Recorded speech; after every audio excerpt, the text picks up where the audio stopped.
Welcome, everybody. It is Discussions and Drinks with, What'd you do to Charlie? Charlie fell. Quick, tag in. Welcome to Discussions and Drinks. We're here with our buddy for the trifecta. This is your third time as a guest on the show. It is. It is actually my third time, isn't it? Yeah, I think you might be the first three-timer. If not, you are in very rare company. I feel special. Thank you for having me three times. Special. AJ doesn't really count. AJ from Werewolves doesn't really count because he was hosting. He was a guest host, and DJ was a guest host. DJ was a guest host, and he's only been on twice. Yes. So you are the first. You are the first. Oh my God! Yay! Jazz hands. We're gonna do like the new ground. Yeah, it's gonna be like one of those like the Saturday Night Live where you get the jackets or something. We'll figure something out. I think we'll figure something out. Yeah, so we're going to talk to Leah about music, and we're going to talk about the national holidays that are today, and we're going to talk about whatever comes up and whatever comes to mind. But first, here comes our intro. It might be loud.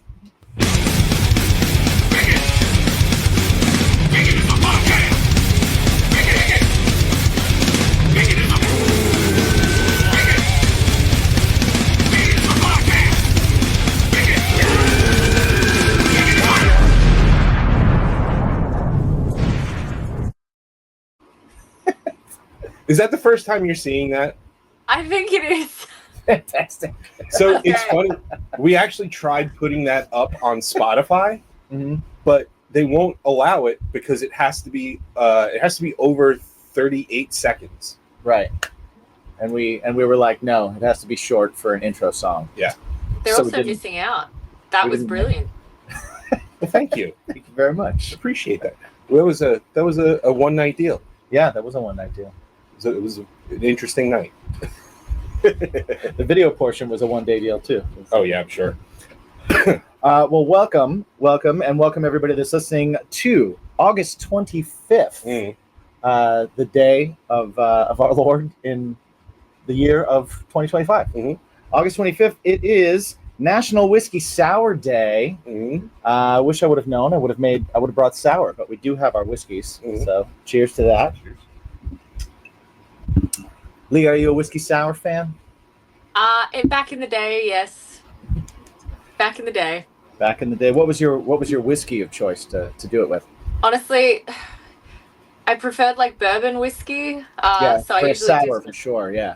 Yeah, I definitely did. Actually, it was more a bourbon drinker, to be honest. I used to drink Jack Daniels mainly, and then single barrel, and then maybe some of the like Japanese whiskey. But yeah, that was a very long time ago. You're making me rack my brain for those. Well, it is also Psoriasis Awareness Month. Oh. So everyone, psoriasis exists. Be aware. Be aware. It is National Fishing Month. My dad would love that. Oh, nice. I mean, that's the whole month. As far as our days, we do have National Secondhand Wardrobe Day. Oh. Interesting. I'm not wearing any secondhand wardrobe today. No. But I am wearing my shirt that looks like melted popsicles. Oh, okay. Which I do love very much. Lee, are you like a thrift store shopper? I'm actually not. I like antique jewelry, and I do like antique kind of furniture and maybe ceramics and some books. But when it comes to clothing, no. I can be a bit leery about that. I can dig that, except socks. I would like secondhand socks. You want secondhand socks? No, I just made that up. I just thought that would be gross to say. That is super gross to say. But yeah, jewelry I can see for sure. Yeah. That's a new thing I'm trying on for the show. Is just say the worst thing possible. Yeah. Well, you know my the worst thing I can my aversion to feet and stuff. That's just that's why I brought it up. Gross. Yeah. I'm with you though. Like I don't love doing thrift store buys. Like my wife, she loves thrift stores. Like she lives for the thrift store. I'm like that place is chaos and a nightmare. It smells like old people. I can't do it. Old people and Band-Aids? And Band-Aids sometimes, yeah. Yeah, it's a bit too chaotic for me. I get very overwhelmed. I like everything to be organized properly and like color, sleeve length, all of that. Yes. I don't mind if someone else gives it to me, but I don't really want to like dig around in it. I get a little like icky about it. Have you ever been to like a Marshall's? Yes. Yeah, I can't do those either. No. My bass player in Craving Strange Yes. manages Marshalls. Tell them to put their shit in order a little bit because I can't shop there. Well, he's a manager, so I'm sure he does tell people to put their shit in order quite a bit. I think that's part of his gig. Okay. I think thrifting depends on where you are in the country also, like what state you're in or city. Because when I used to go every now and then when I lived in Indiana, I did find really cool stuff because it would be like, I always found like cool jackets. Yeah. Like that would be, I like jackets a lot. And so I had a whole bunch of them, and I used to find really cool cuts, older, classic, like old 70s style, like leather jackets and stuff that you could get for $30 and stuff. But now thrifting is like, if you find a Slayer t-shirt that has stains on it and the sleeves are cut off, it's like $300. Yeah. And you're like, this doesn't sound thrifty. Yeah. Thrifting in LA is you can find some amazing stuff, but again, it's like depending on which thrift store you go to, it's like, oh, this is $200. Right. I could just buy it brand new. Exactly. Yeah. Well, yeah, it's just same with New York. We're in New York, and it's the same thing. Like there's this really cool out in Greenport. There's this really, really cool thrift store, and it's like it's cool because it's set up in sections. Like the front half is a record store, and then you go a little bit further in, and then there's like dresses, and then a little further in, and then there's like one side of men's clothes, and then they have like a kitchen section that's set up like an old 70s style kitchen with like just the decor and everything. And then on the left hand side, it's like kid stuff where it's set up like an 80s bedroom. It's got like the bright light, the little peg light thing. Oh yeah. Light bright. Yeah.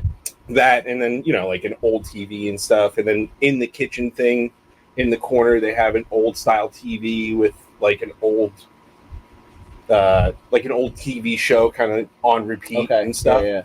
And then anything you pick up there, it's like $150, $200. It's like, this is old. This is old and used. If you buy it new, it's less. Yes. Once someone uses it, that adds to the value. I don't know how that started. Quality control. Yeah, right. A couple more. We have National Park Service Founders Day. Okay. So let's do be aware of our Park Service founders, because we need our parks. Please don't take our parks from us. I feel like everything's being taken from us. Yeah. Don't take our parks from us. Founders, keep the parks. Yeah, that scares me. National Banana Split Day. Ooh. I could get down with There's that. sweet toothers out there.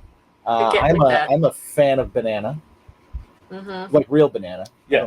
I don't like fake banana flavor. No. But real banana is great. Are you a banana split person, Leah? I love banana splits. They are. I kind of want to go get one now. Right. I can't remember the last time I had one. That's what I mean, was thinking. It's been a really long time. I didn't have banana splits, but my recommendation for a dessert that doesn't make you feel like terrible about yourself is why do you want a dessert that doesn't make you feel terrible? Oh, it's delicious. Okay. So I take frozen bananas, throw it in a Ninja, a little bit of oat milk, like kind of like not past the banana, but like halfway. Right. Cocoa powder and peanut butter. And you make a little sort of ice cream. It's like a type thing. It's almost like a sorbet. Yeah. It's like thicker. It's got the consistency of like cross between pudding and mousse. Oh, that actually sounds really good. It's delicious. I do that with coconut milk and like strawberries or blueberries. Yes. And do like like basically a smoothie with way less liquid, so that it's more of a sorbet-ish type thing. Throw a banana in there if you want it really creamy. I find banana, the flavor kind of takes center stage no matter what you do. Right. I guess when you put peanut butter into peanut butter is another one of those things that like does a lot of heavy lifting in the flavor area. Put a little in and you're like, yep, there's peanut butter. That's what it is. So banana kind of does that. Yeah. Like I know people that are like, you can make vanilla ice cream with just bananas and vanilla. No, you can't. You can make banana ice cream with a hint of vanilla with just bananas. which is great. Yeah. Bananas are awesome. And finally, we have National Kiss and Make Up Day.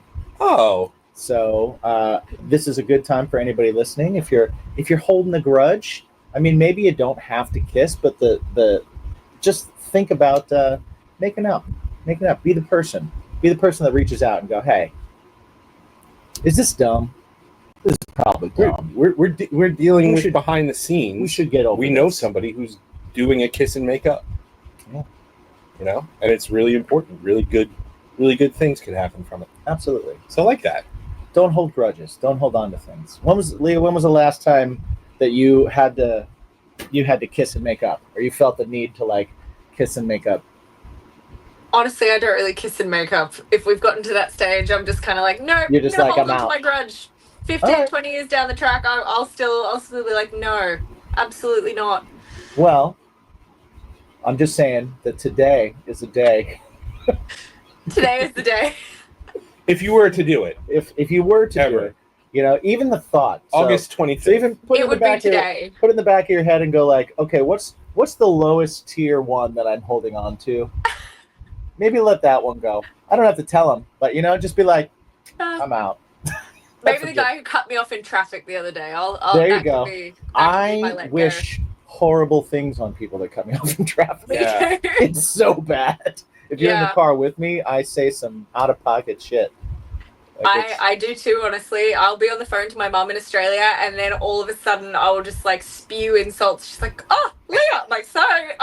If you'd have seen what I just saw, you would understand why I'm saying this. And she's like, "Well, you're in LA too, so that's probably worse than New York." People here are insane.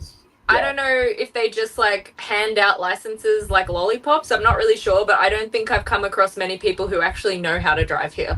Like they'll just cut you off. They'll go like across 4 lanes of traffic just to like slow down in front of you. You're like, oh my God, what are you doing? We call that we have what's called the Jersey slide. Yeah. Right. So when you get into Jersey, you can't make a left turn anywhere in Jersey. It's illegal. Jug handles. So everything has to be to the right, and it's like that's a awful rule. You have to turn to the right and go in a circle and then cross the street that way. But every time you come anywhere near an exit or anywhere near a turn, without a doubt, somebody from the far left lane at the last possible moment decides like I have to cross 4 lanes of traffic right now to get to this exit. And that is the Jersey slide. The Jersey slide. I think, what do we have? The California roll. What's the California roll? Has nothing to do with crab. It makes me crabby. It makes me crabby. Yeah, there you go. You get to a stop sign and you just kind of roll because they put them so far back. Like you stop at the stop sign, you won't be able to see if there's any traffic coming because you're looking at a house or like whatever business is on the side. So you kind of have to roll and then check. It's like, I don't know who placed those stop signs, but they probably need to like check themselves because you cannot see the road at all. You're like, I would stop here and legally be fine, and then I'm gonna get T-boned because you can't see the road from here. Right. I feel like that was like in an episode of Modern Family or something. I like that. In all honesty, I think that actually was in it for some reason. I drove to Boston. We played last week in Boston, and I brought the family with me, and I was driving, and I was just absolutely losing my mind the whole ride home. Just like every time that somebody was just kind of like doing something stupid. I think the big issue is that people are more worried about what's like when we were taught to drive, they're like, be aware of your surroundings, right? And I took that to heart. Yes. And we're in this like day and age where everybody's like too focused in on their own shit, and they're not able to look around at all. Like even things that piss me off are like when I just need to come out and make a right, I'm like trying to make a left into a plaza somewhere. Okay. But like you have to just like, you see me there, I've been waiting, and then you stop right there. And right, like at a stoplight. They don't leave the gap. Yeah, they don't leave gaps. They just kind of go, well, tough shit. Hey, you know what? You know what? Kiss and make up, buddy. Kiss and make up. I don't know how this turned into a grudge. Yeah. But I will say that, like, I have wished a pox on the families of drivers that have done very minor offenses to me. I've seen it. They just like, they don't put a turn signal on, and I'm like, I hope your children's children. Like, it's terrible. Like, all right, really someone nearly ran into me like 2 days ago, and I looked over as I was saying some very ungodly things, and they didn't even notice they'd nearly run into me because their phone was mounted and they were watching a football game. Oh my God. And I was just like, I can't. I could have died. I could have died. I hope your team loses forever. Yeah. That's a good one. That's a good... Wait, so they ran into you? They almost did. They just decided to like slide over into my lane without checking I was there because they were looking at the thing and they just thought they could change lanes because there wouldn't be a car there. I was like, hello, and they were like, oh, and then went back to watching their football. What are you doing there? Don't you know I need to be there? Exactly, and I was like, I could see the game, or it was YouTube or something. I could see the video playing like screen, and they're like, watch it. I was like, oh my God, we've reached Idiocracy. We've actually reached Idiocracy. It's amazing. It's amazing how like I've rewatched the giant screens, how the giant screens on the TV in the car, like they give you the option to put YouTube and like movies and stuff like that. It's like, why?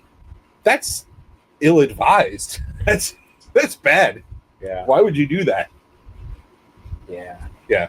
It's craziness. Not a fan. And we are close to Idiocracy. We're I think we're 6 months away from watering everything with Gatorade.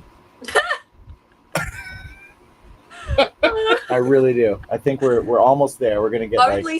You think 6? I was thinking more like 2 to 3.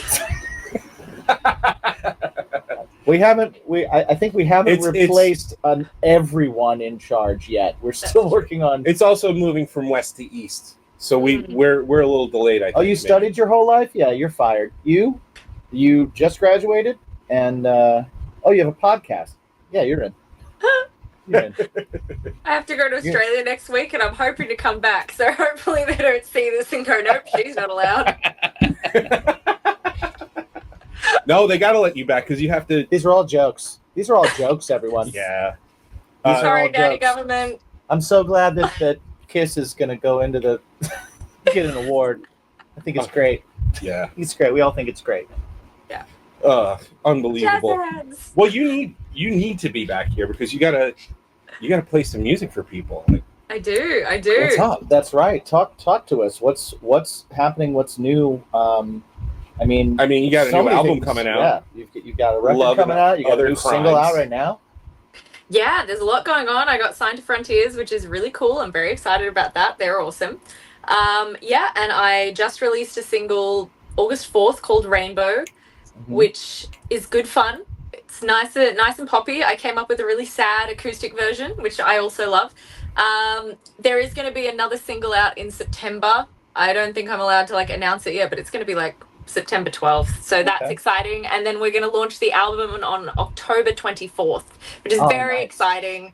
You guys have been, I think the first appearance on this podcast, I was releasing my band stuff and I'd only just started working on this solo stuff. So you've kind of seen the full progression of this. So this is it was just that very beginning of it. I don't think you could even tell us about all of it at the time. Right. No, I couldn't. You were like, I'm doing a thing maybe that could be. When we went off the air, you told us about Mutt Lang. Yeah. Yeah. But you weren't allowed to say exactly what was going on. I think you were putting out the first single of this batch. Right. Yeah, I think so. I put out the first single. I self-released the first 3 singles, and I started at the beginning of last year. So I think the first time we talked, I may have been living in Sweden.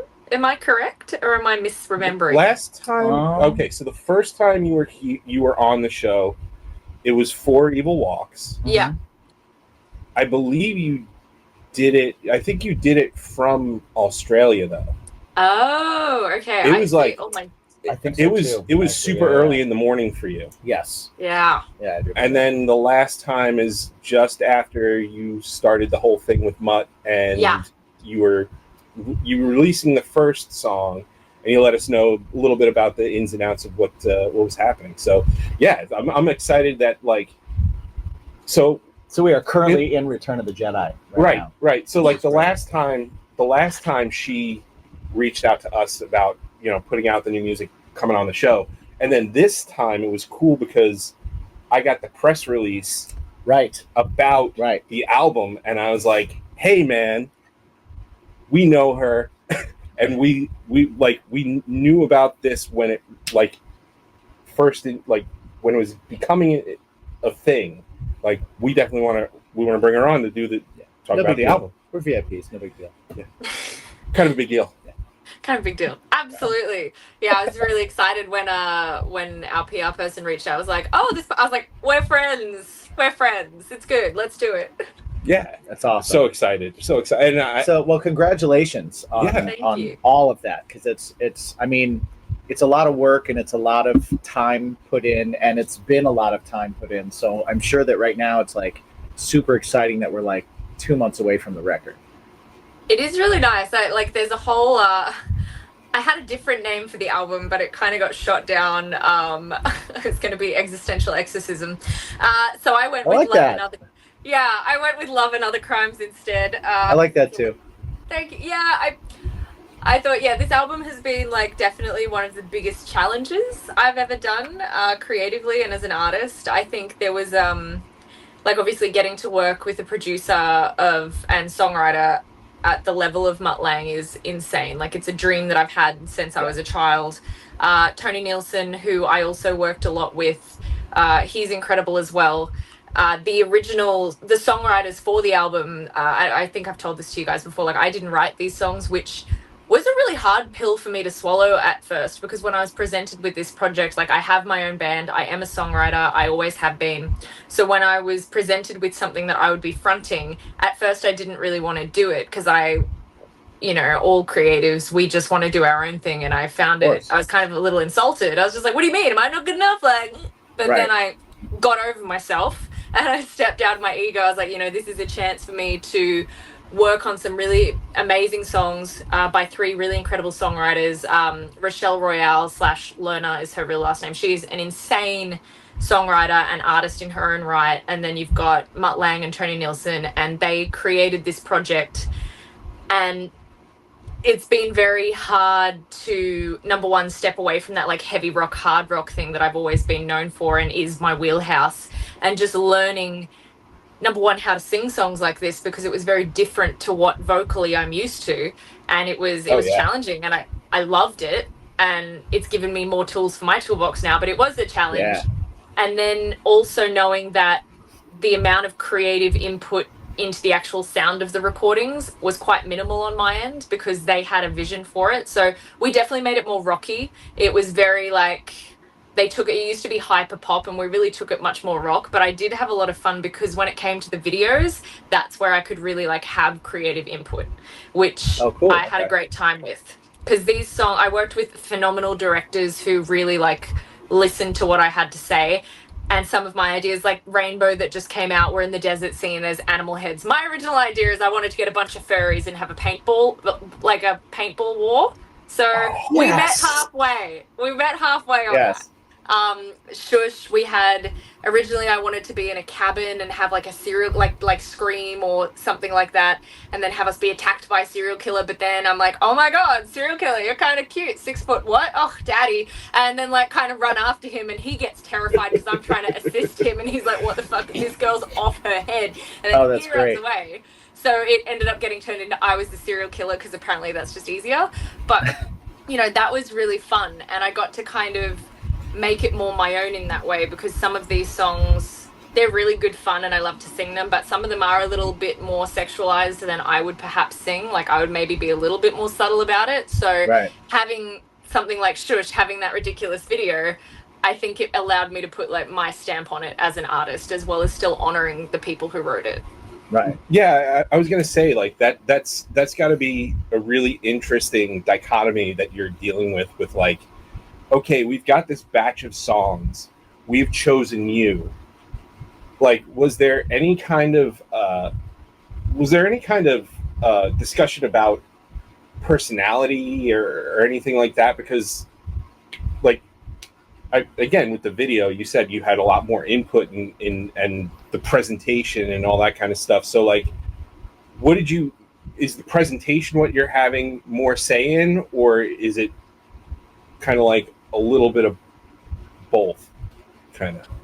So the presentation is definitely, I have the majority of say. I've obviously had a lot of help from like my management team, and we did have a stylist at first, but once Frontiers came on board, like the rainbow video, I did my own styling. I had my own ideas. I pitched them. Same with I nearly dropped the next single's name.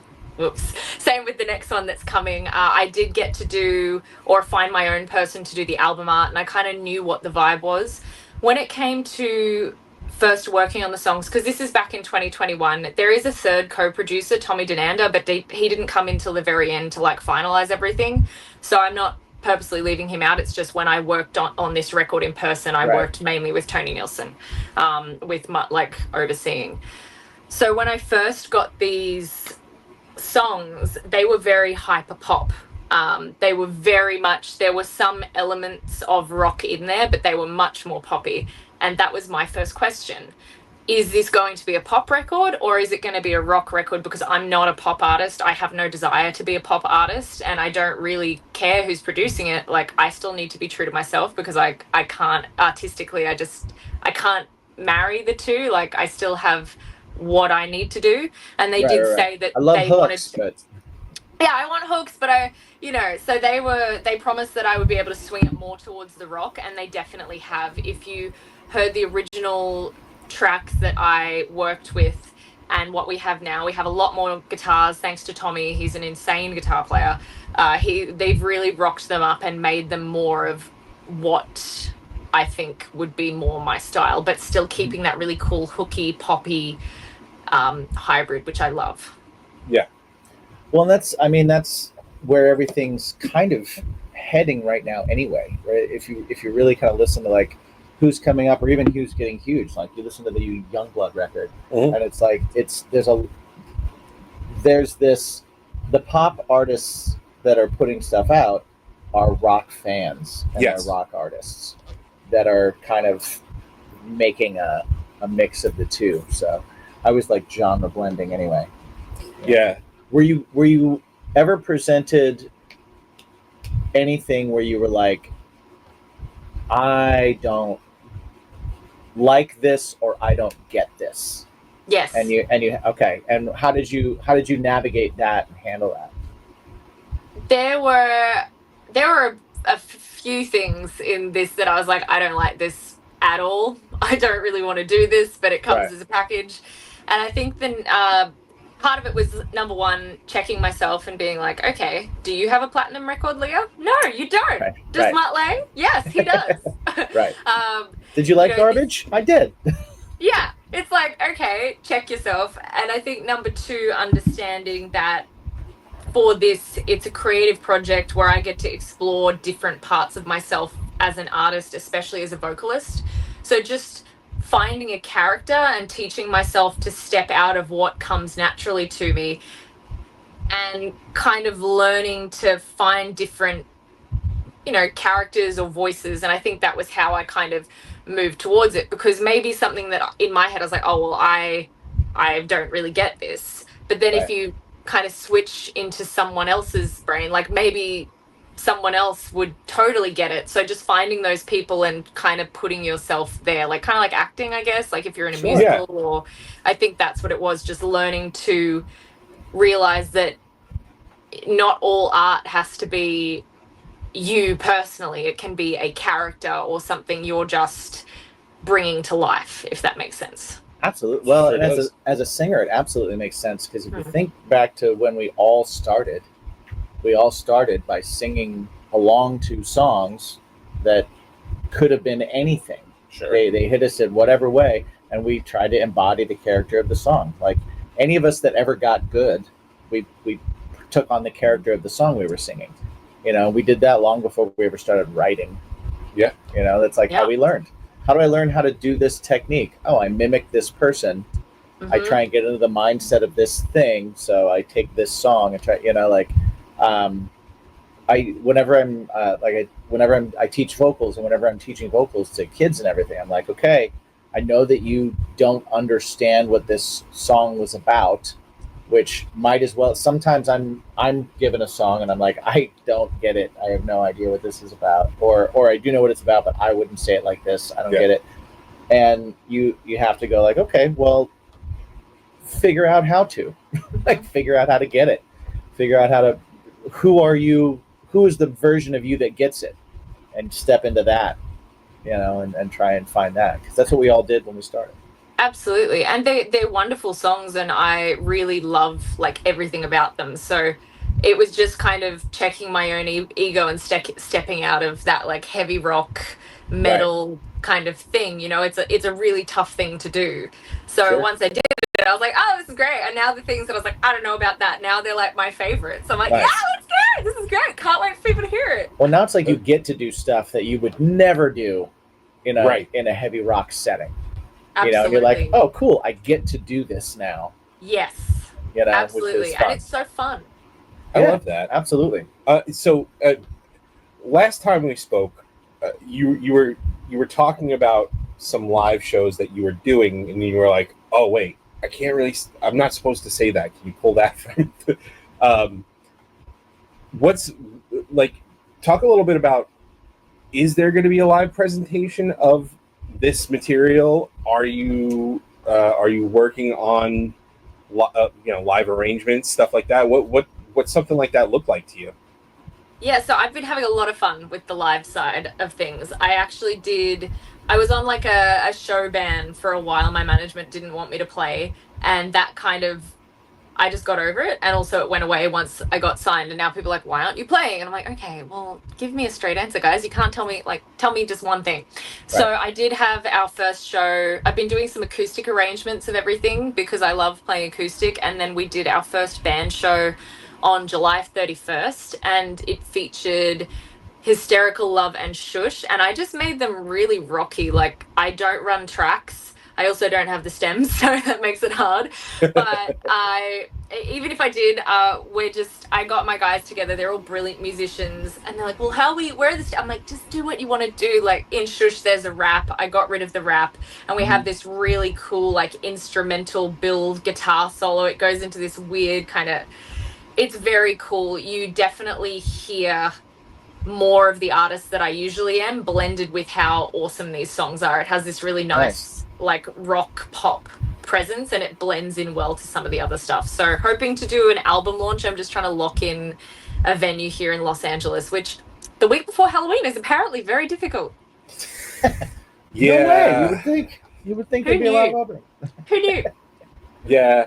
That's something that like we probably wrestled with a little bit with the like we got a record coming out at the beginning of October. Yeah. And like we were kind of like, do we wait until the end?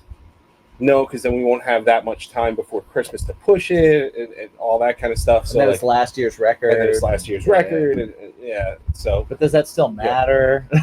It's so weird. But it's super weird. No, it's like in the US, Halloween's a huge deal, but my label is European. I'm Australian. Halloween's not the same over there. Mm-hmm. So it's only just trying to plan the live show that's kind of a bit of a pain. And I'm just like, come on, just a venue. I'll make it great. Just please. Right. You're like, why is everything booked? What is the deal? Yeah, it's like it's the weekend before Halloween, guys, not Halloween weekend. Halloween actually lands on a weekend this year. Yes. Yeah. So give her the venue. Play a house party. We're playing a house party. Yeah, that's what we're doing.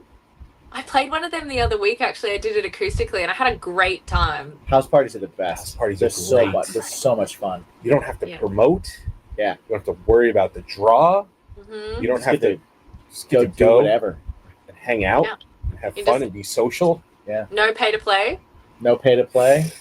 No tickets involved. Oh, my God, the tickets.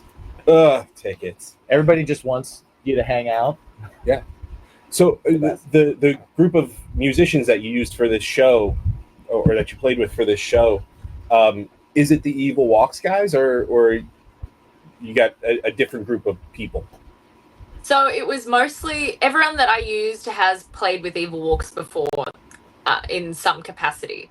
Okay. So that's really cool. I have a group of musicians that I feel really comfortable with, and I just think they're absolutely brilliant. So it doesn't really matter what project I do. I probably will always call them first. Nice. Yeah, That's a good place to be. Yeah, that's the best. Like when you just know you have a person for that. Yeah. That's there's no. It was, again with the art project. Like I kind of got into that spot a couple of years ago, where I was just kind of like, yeah, just call and and just see if they'll do it. So our singer was just not used to that at all. He's only been in one band other than this ever, and he was like, "You can't just do that." I was like, "You sure can. You absolutely can." You sure? Yeah, we can. Yeah. It's freeing. It's extremely freeing. It really is. So I'm also interested in so doing this project, throwing yourself into like putting on this coat of paint or this outfit for yourself as an artist. What have you taken from it? What are the parts that you look at and you go like, oh, I can incorporate that into what I do already to make what I do on this side? Like, how are you looking at it like and melding those two things now? Like, what's your mindset when you're going into it as a songwriter? Like, what kind of things did you take with you that you're kind of like, oh, you don't hear a lot of this in a heavier rock thing, but I bet I can use it. I definitely have, like, vocally, there's been a lot that I have learned in this project and things that I didn't even really know I could do with my voice. Mm-hmm. So writing now, I've been obviously writing for a long time because I'm hoping to be re-signed and do more music with Frontiers. So we'll see what they say. But it's definitely, even like, I've always had dynamics in my music and I've always been, soft parts, loud parts, etc. But just in pop especially, there's these really nitty-gritty things like getting really soft and breathy and then going up high and belting but then flicking to breath and just all these little things that I didn't really think of, because for me in a rock chorus it's just like bam, hit you in the face. Right. So yeah, adding a few more of those subtleties, maybe adding some more like extra notes where I would usually just sing like one, I might add in like a little riff in there. Some flair. Definitely, yeah, some flair that I didn't really, I was very meat and potatoes before. Now I have I know I have the ability to add flair because of how hard I was pushed vocally. So now I'm like, cool, I've learned something and I'm going to use it. And even writing lyrics and how the songs are structured, it's so interesting the way that they've put these together. Like, they're truly brilliant. So even just borrowing some of those ideas and adding them to what I already do, I'm really excited to see how I'm able to learn from that. I can only imagine like being in it, how much you'd take from it, just because I'll listen to a pop song and there'll be like something that happens in a bridge or like a specific spot where they cut all the instruments out that wouldn't be the spot you would do it in a rock song. Yeah.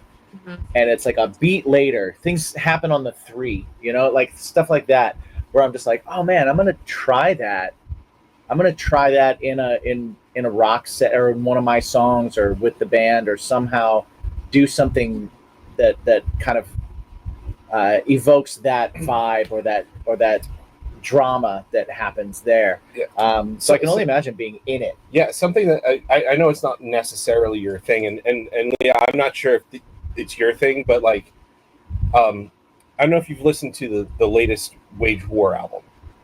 I haven't actually. Okay, so it came out a few months ago. Maybe all the days are melding. It's in the midsummer. The kids are home. Makeup day. So like the days are all go together. But it could have come out the end of last year. I don't remember. But whatever the latest record was, take a listen to that, because that does a lot of what is being discussed right now. It's like Wage War is full on freaking metal, like heavy shit, right? But they structured a lot of their material for this record. It's pop songs. It's literally pop songs and actually EDM. Mm-hmm. Like they'll build a song up to like a drop, and the way it's structured and the way that they integrate that pop with their style already is just like super super cool. It's something that I've kind of tried to like. I'm trying to be more cognizant when I'm writing, and I'm trying to be more cognizant of that and be like, okay, cool, like how do we, okay, there's a cool drop here, how do we make that work in a rock band setting, kind of thing. And yeah, but definitely check it out, because it does all that. All right, cool. On extremes. On extreme sides of the. That's what I'm saying. Like when we hear stuff, it's one thing, but then being in it and making a record with working with people that do that and are full on in that genre and that feel and that vibe, and then you kind of like bringing in and like bringing as much rock as you can to that. It's like on the other side of it, you're going to be making a rock record the next time that you decide to do that, and you'll be kind of bringing in little elements of this, bringing in little elements of pop and little elements of what's going on now. It's just a cool, I don't know, I think I would just think there would be a lot of stuff you could borrow and steal from, genre-wise, to make things interesting. You know, like I love that, because that's my favorite part of being in a rock band, is stealing from another style. Yeah. To try and make something interesting. Implement. It's like, I know how to write a rock song. I'm pretty good at that. I can do that. It's like, but finding creative ways and to throw in these other techniques and learning these other techniques is just an awesome, like, it's just more ammo, you know, more tools, like you were saying, like more tools in your toolbox. Arrows in the quiver. Like, yeah. Indeed. I like that one. I'm going to take that one. Yes. Absolutely. Absolutely. Feel free. Thank you. Yeah. I'll have a record of this if you're ever like, hey, that's mine. I might remember in this time that I was the third time on your podcast, you said I could take it. You said I could take it. We don't remember a lot. We don't. So it's okay. It's totally fine. Just come back on the show and tell us about it. No worries. I can do that. Yeah. So you're going back home? I am. Yeah, I'm going back on. I'm already home. Technically. Oh, yeah. I'm there. Right? Yes. Technically. I'm actually. This is a plane. I managed to get this really nice cabin. Isn't it great? That's beautiful. That's what they do for stars. That's what they do for stars. Look at that. It looks suspiciously like something I would set up, but yeah. Well, you know, that's what they do for the talent. They do. I'm very lucky, you know. It's have you been home in a little while? Because I remember when we had talked last, it was a little dicey getting in and out still. Like, I think it was 2021, so it was a little bit. Oh yeah, I think 2021. I was actually living in Stockholm or Los Angeles back then. Mm-hmm. I was in one of those. I went home for Christmas this year, and I'm going back. I was just going back for one of my close friends' weddings, and now I've been nominated for an award that I figured I should probably hang out. Hell yeah! Yeah, so I'm going to hang out and go to the awards ceremony, and I'll be back in LA mid-October. What award are you nominated for? I'm nominated for the Heavy Music Award at the Australian Women in Music Awards, which is very exciting. Yeah, that's awesome, dude. That's awesome. Congratulations! You kind of buried the lead on that one. That would have been a thing I put in first. Yeah, I'm very excited. I'm one of I didn't get nominated. I'm one of the finalists. So I got nominated, and then I was announced as one of three finalists. Nice. So that's really cool. Yeah. That's very cool. That's so cool, and like, picture this: I'm coming out with a pop record, but also, I'm going to win a Heavy Music Award. Right? Maybe. Well, that's the funny thing. I almost it is funny, but I have been. Aside from this pop record, I have been involved in heavy music in some way since I was like 14 years old. Right. And I've actively championed the Australian scene, and I have done it internationally. So hopefully they'll overlook this small genre switch. So I am going back to heavy rock after this. It is something that I am doing. But yeah, it is ironic. I find it funny. I'm like, ah. I think it's a marketing opportunity. Do you know how many records come out with the little sticker on them that say like Grammy Award nominee or something like that? You could have the first pop record come out with a sticker on it that's like heavy music nominee, Heavy Music Award nominee, award winner, like for heavy music on a pop record. Like I want that. I want that for you. I think people would just I would buy a roll of the stickers and then at live shows just put it on there anyway. I kind of want to do that just and be like, yo. Speaking of Australian heavy music, brought my son to go see Parkway Drive a couple weeks ago. He loved it. I love Parkway. They are like, I am so obsessed with Parkway. I mean, it was really cool. Like, they don't do the arenas here like they do in Australia, but they still, their drummer, I don't know if you've seen their setup, but he did have basically his kit flipped upside down. Like, it was on a rotating thing where it went upside down, with flames and stuff. Like a Tommy Lee, like a Motley Crue thing? Well, like when they do real arena shows and stuff, oh yeah, he like, it's not just what Tommy Lee does. Like, he'll flip around and then they'll like bring him over the crowd and stuff and flames and all the things that Tommy Lee's done, right? Yeah. So similar shit. I was gonna say but this not time, just the things Tommy Lee does. Yeah, that dude like bungeed into the crowd in a thong. Well, like. Yeah. I don't think Parkway do that. From the top of an arena. No, they didn't do that. But he was like, what is happening? That's I was like, awesome. Yeah, that's cool. That's awesome. That's what happens at a Parkway Drive show.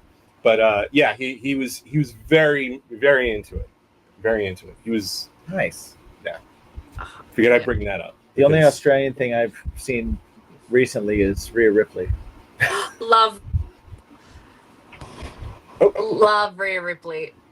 I was at SummerSlam and Rhea Ripley's the coolest wrestler that there is right now.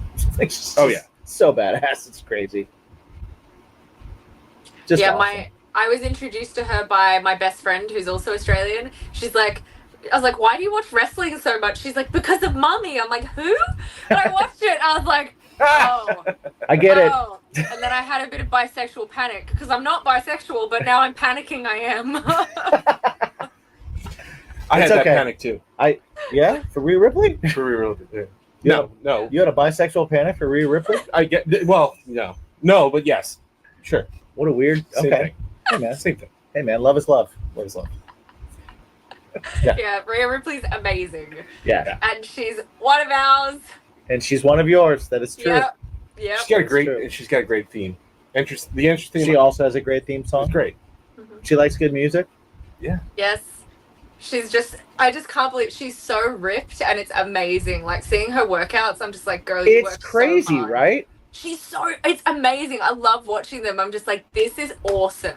Then you hear her talk and she's like talks about how insecure she is with like body dysmorphia and stuff. And I'm like, you are gorgeous. You are ripped.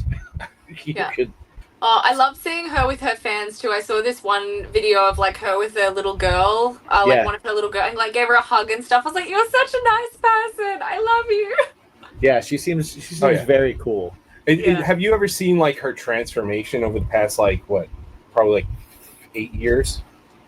From blonde bombshell Barbie to blonde to white meat to her true self to like this. Yeah, it's pretty wild. Actually, it was funny because we're longtime wrestling fans, he and I. But she came in on this like almost every aspect of nerd we throw ourselves full in. Yeah. We play Comic Cons now, so that's our thing. That's our thing. Yeah. We almost did a furry convention. You brought up the furries. Yeah.